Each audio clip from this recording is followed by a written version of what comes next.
C'est quoi le délire avec ce jeu mobile? Pour ceux qui ne connaissent pas, le but est de faire tomber des fruits dans un bocal. Ces fruits peuvent fusionner en d'autres fruits plus grands et l'objectif à la fin c'est de faire 2 pastèques. On dirait pas un peu une salade de fruits en fait? C'est un jeu mobile qui enflamme la toile ces temps-ci et qui connaît une popularité fulgurante en très peu de temps. On dirait pas que je fais un reportage télé là? C'est un jeu mobile qui enflamme la toile ces temps-ci et qui connaît une popularité fulgurante. Ce jeu est partout, sur les réseaux, dans les cours de récré, dans ma cour de récré. Au début quand je voyais les gens jouer au jeu, je me disais regarde-les là, jouer à ces jeux pas ouf là, non mais n'importe quoi. 2 jours plus tard.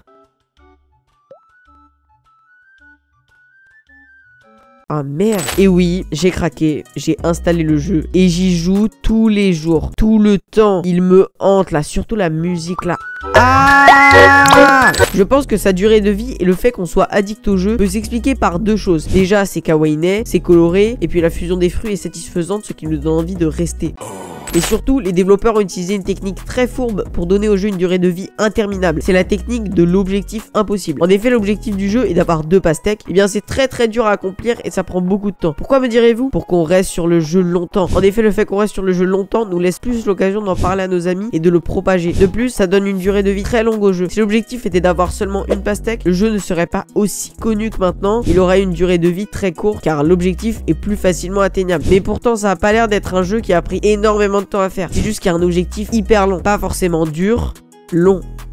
Ne sortez jamais cette phrase de son contexte. Après, c'est pas forcément un jeu qui aura une durée de vie énorme, parce qu'il y a quand même une fin à tout ça, un objectif. Alors qu'un jeu comme Fortnite, ça se renouvelle constamment. C'est pour ça que ça fait des années que ça tient la route. Alors que le jeu de la pastèque, ça se renouvelle pas. À part s'il rajoute de nouveaux fruits, genre une aubergine.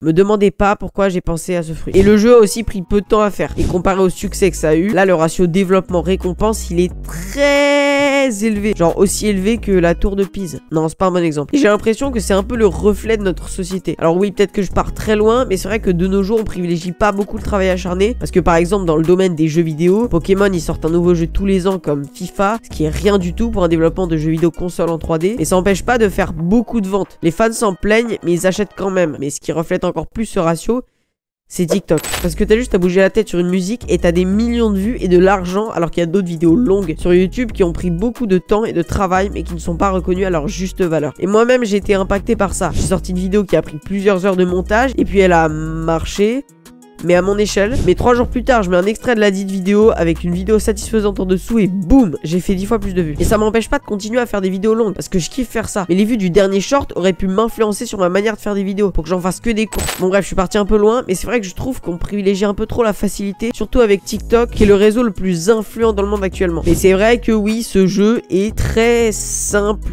dans ses graphismes et dans sa manière de jouer, même s'il est dur parce que l'objectif est très compliqué, il est très simple techniquement, t'as juste à faire tomber les fruits dans le bocal et c'est bon. Donc bon, c'est pour ça que j'ai voulu un peu parler de ça parce que et puis ça reflète un peu tout ce qui se passe sur TikTok parce que t'as juste à faire une petite vidéo et hop là, toutes les vues sont à toi. Donc bon, c'est relou quoi. Allez donc, en tout cas, j'espère que vous avez apprécié et je vous dis à très bientôt. Au revoir.